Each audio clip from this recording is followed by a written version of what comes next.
The NAACP held their 113th National Convention. The keynote speaker today, Vice President Kamala Harris. She talked about a range of issues to thousands who were congregated there, and she laid out very clearly the Biden administration's position when it comes to guns, when it comes to abortion, when it comes to race in America. We must also take steps to protect other fundamental freedoms, including the freedom for a woman to make decisions about her own body.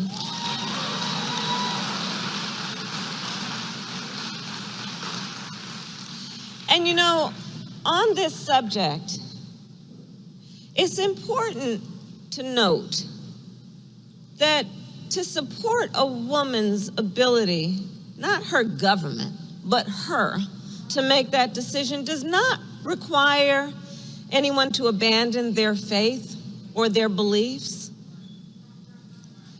It just requires us to agree the government shouldn't be making that decision for her.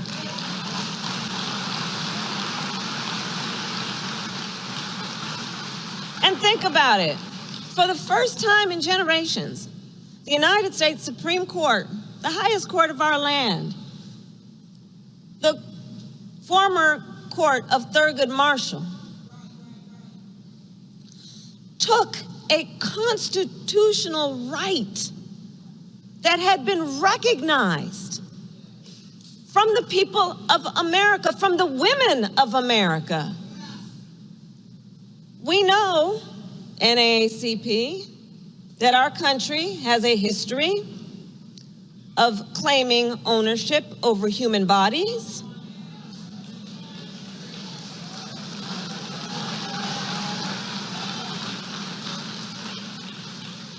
and today, extremist so-called leaders are criminalizing doctors and punishing women for making healthcare decisions for themselves, personal decisions that is her right to make in consultation with her doctor, her pastor, her priest, her rabbi, her loved ones, not her government telling her what to do.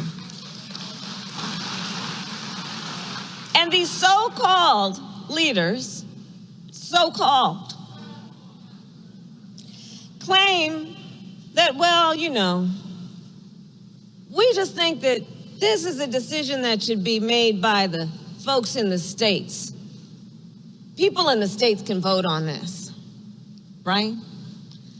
But at this moment, many of those same so-called leaders are the same ones who are passing laws to restrict the ability of people to vote. Laws, they're passing laws, the same people. Laws that ban drop boxes and restrict early voting. Laws that make it illegal to give people food and water for waiting in line to vote. Undemocratic laws, un-American laws.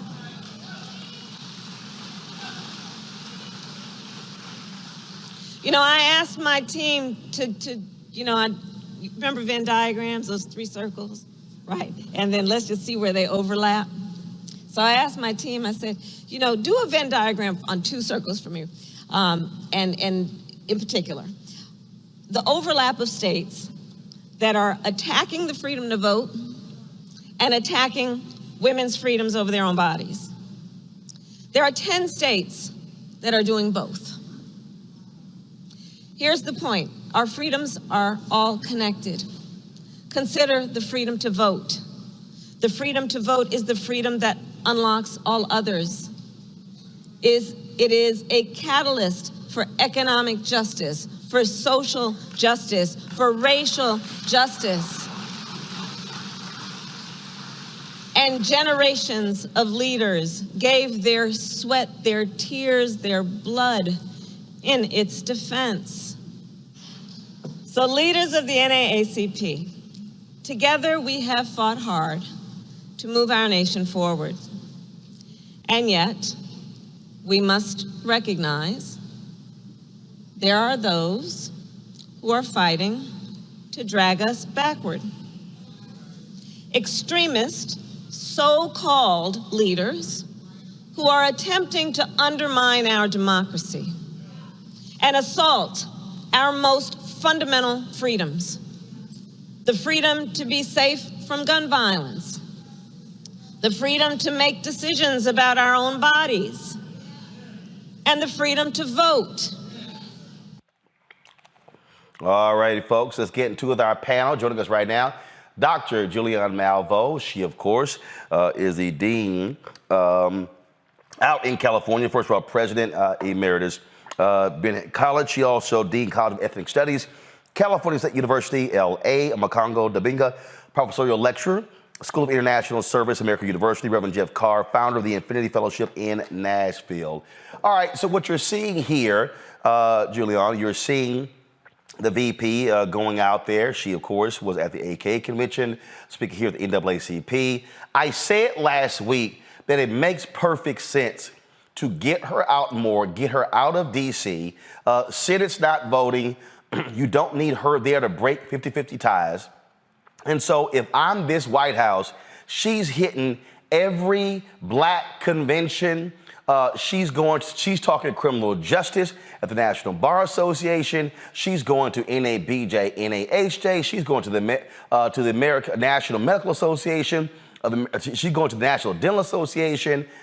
They have got to get out of the D.C., New York bubble and go to the states, talking to folks not only at the conventions, but talking to legislators and others on the ground in these cities and states.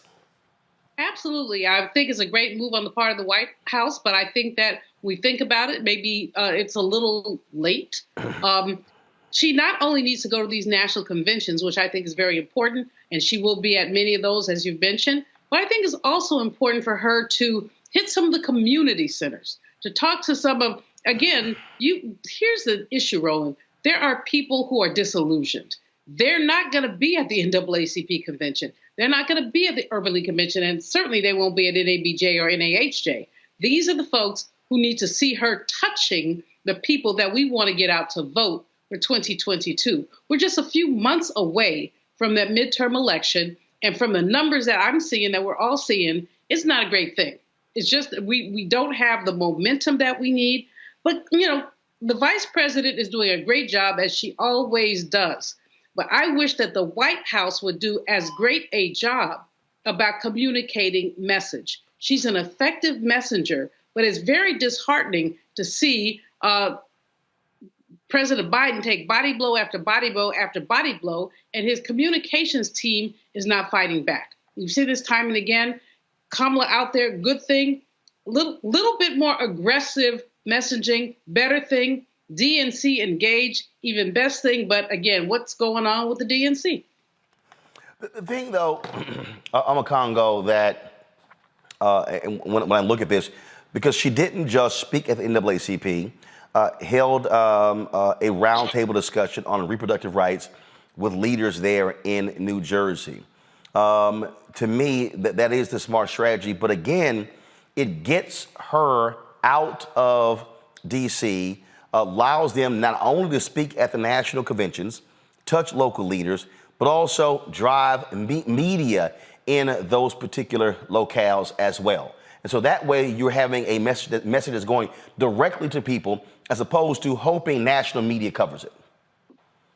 Absolutely. And, it's kind of like bittersweet because, we love her so much, but she's not out in the open like you've been calling on this for weeks, man. Remember when after they won, her first stop was to West Virginia to get to pressure Manchin to vote on their legislation, and it caused all of this turmoil right within the party. And I think that she's been so restrained because the vice president has to follow the policies of the president and his moves, and Biden has been so late to respond to things. So how late was he to talk about filibuster reform as relates to voting rights? How late was he to get out the executive orders relating to abortion? And he's been so behind the ball. And I feel like Vice President Harris has just been chomping at the bit, watching all of this happen. Yo, get on this, do that. And so the fact that she's doing it now is great. I do feel like Dr. Malveaux said, it's a little bit late, but if the pressure continues, if she stays on this track,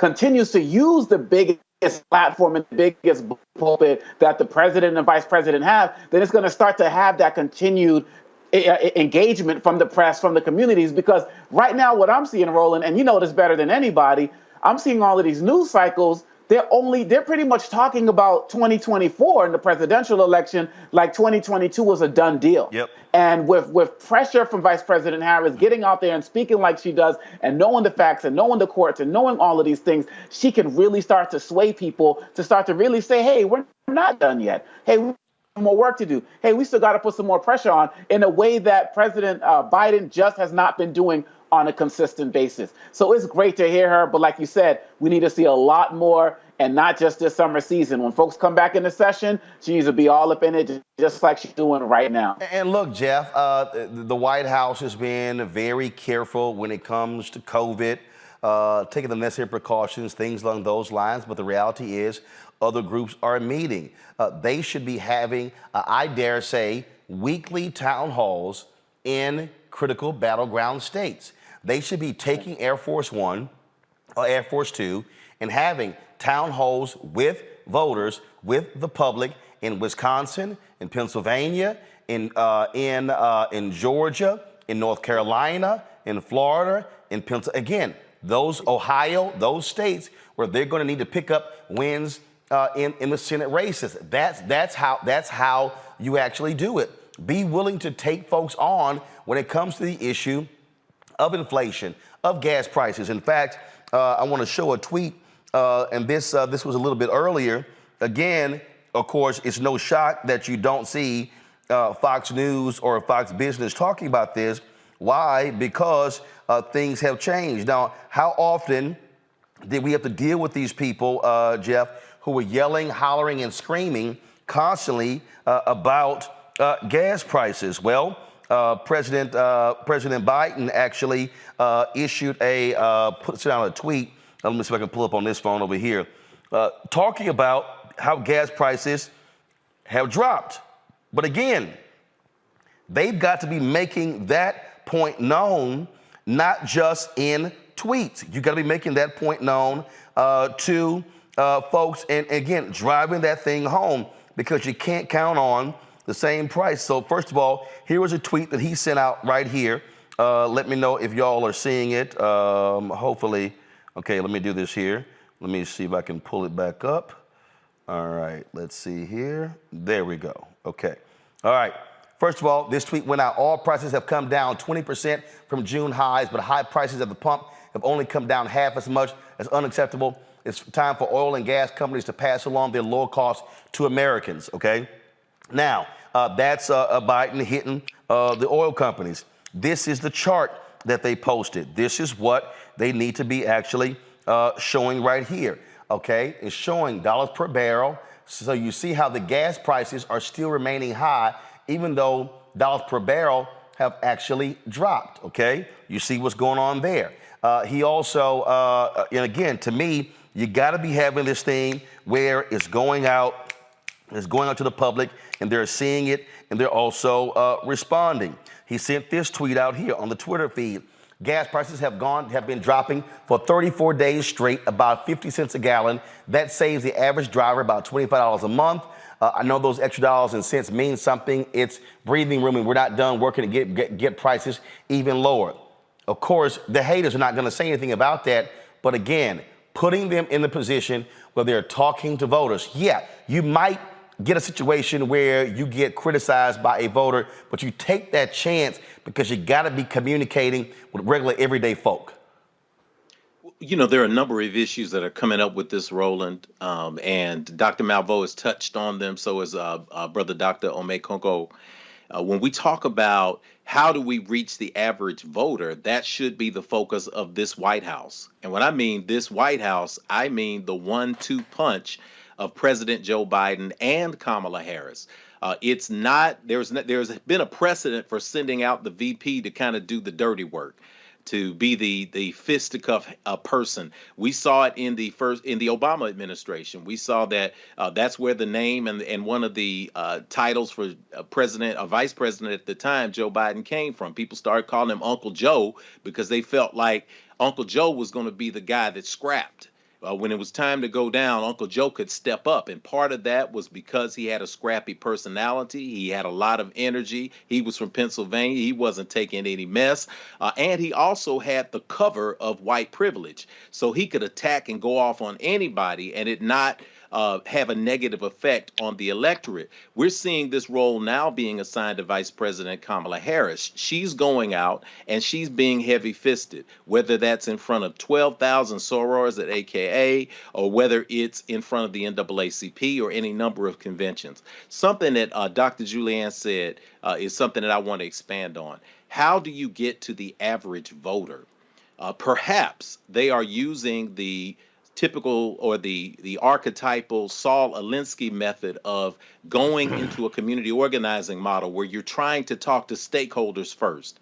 There's a delicate balance that has to be struck here. You have to talk to big conventions so that you can get earned media, but somehow those stakeholders are going to have to go back to their communities and talk to people. And that is not going to happen on Twitter. Twitter is a very specific place. And small. And in the eyes of... small. Exactly. And very small. Out of all the platforms, it's actually the smallest compared to Facebook, TikTok, Instagram. Well, we heard this. We heard this several months back when Dave Chappelle's Closer came out. And he said people are saying they drugged me on Twitter, which is all right with me because Twitter is not a real place. So when you look at it that way, you have to say, yes, we want to hear from Vice President Kamala Harris. We like the news clips and the sound bites, but we really want to hear from Uncle Joe. People are now beginning to say, where is the energy from the White House? Where is the White House? Where is the leader of the quote unquote free world engaging average everyday voters? People need to listen on the White House staff, and they probably are. They need to listen to and monitor this show because what we're saying to them is it's got to trickle down to the average voter. The Republicans, the conservatives, the right wing of the Republican Party, which is now the entire party, everything that happens, they have a soundbite ready and they are out at a town hall. They are out in a community meeting. They are out canvassing and they are telling their side of the story. Just like when you gave that example of the 10-year-old that was raped and had to travel to another state for an abortion, they completely denied it across the board. And when it was proven to be true, they immediately had a response that was another complete lie. But they got that into the electorate and they got it out quick.